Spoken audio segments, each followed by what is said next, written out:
वक्फ board की अकूत संपत्ति और जमीनों को लेकर के लड़ाई यूपी से असम तक ही नहीं बल्कि अब मुर्गी तक पर आ गई है। गिरिराज सिंह ने वक्फ बोर्ड पर इतना जमकर हमला बोला है, वो इतना बरसे हैं कि उन्होंने वक्फ बोर्ड की संपत्ति की तुलना मुर्गी से कर डाली जो बारी बारी से कई अंडे देती है।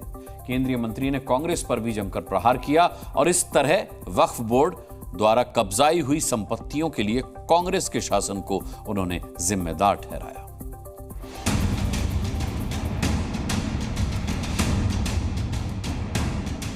देश को बांटने का काम कर रहे हैं, जोड़ने का काम नहीं कर रहे हैं। चंद कट्टर समर्थकों के तुष्टीकरण के लिए इस तरह की गोलमोल बात आप नहीं कर सकते हो। अंडा देती है मुर्गी है वक्फ बोर्ड, अंडे देती है तो हर समय बढ़ते जाता है। अंडा देती है मुर्गी है वक्फ बोर्ड, अंडे देती है तो हर समय बढ़ते जाता है। तो ये वक्फ बोर्ड की दादागिरी खत्म होनी चाहिए। क्या अंडे देने वाली मुर्गी है वक्फ बोर्ड? जैसे जैसे मुर्गी अंडे देती है, ठीक वैसे वैसे वक्फ बोर्ड की संपत्ति भी बढ़ती चली जाती है। ये सवाल कर रहे हैं केंद्रीय मंत्री गिरिराज सिंह, क्योंकि केंद्रीय मंत्री के मुताबिक भोले भाले लोगों से लेकर रेलवे तक की जमीन भी वक्फ बोर्ड ने हड़प ली है।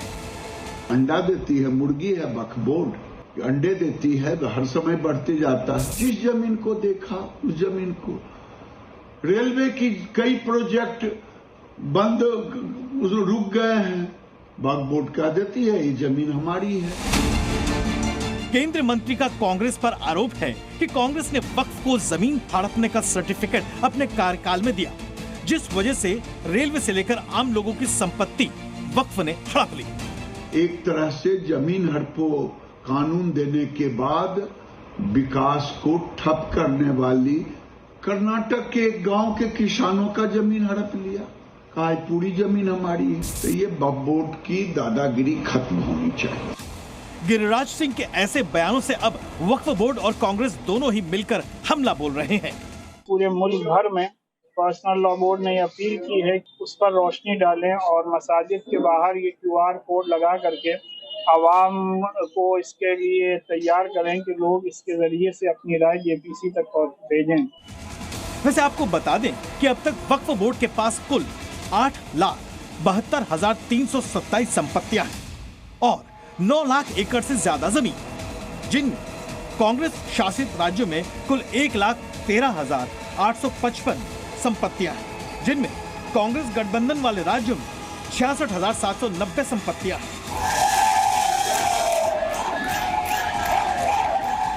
इस बीच शिमला के संजौली इलाके में मौजूद मस्जिद के अवैध निर्माण का मामला अब सियासत के अखाड़े में दांव पेच का केंद्र बन गया है। यहाँ भी विवाद वक्फ बोर्ड को लेकर कांग्रेस सरकार के बयान के बाद शुरू हुआ।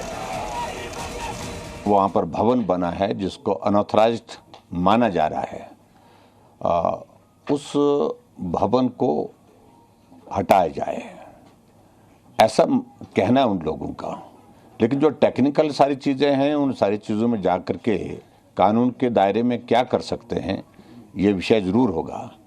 लेकिन बार बार मुख्यमंत्री जी इस सारी चीज़ को दाएं बाएं करने की कोशिश कर रहे हैं। कानून के हिसाब से हमें अपना काम करना है और जिस प्रकार शांतिपूर्वक प्रोटेस्ट हुआ, सरकार पूरी नज़र रखे हुए है और अभी मैं अधिकारियों को भी दिशा निर्देश दिए है कि शांति बनाए रखनी है और जो भी आगे कानून के आधार पर जो भी कार्रवाई अगर करनी होगी हम उसको करेंगे।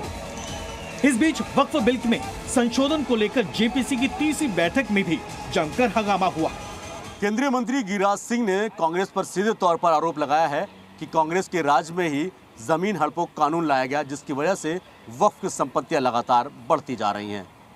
वक्फ की संपत्ति बढ़ने की पीछे की असल वजह यह है कि कोई व्यक्ति जिसके पास इतनी संपत्ति हो और उसके परिवार में कोई भी संपत्ति को इस्तेमाल करने वाला ना हो तो वो अपनी जमीन जायदाद वक्फ कर सकता है।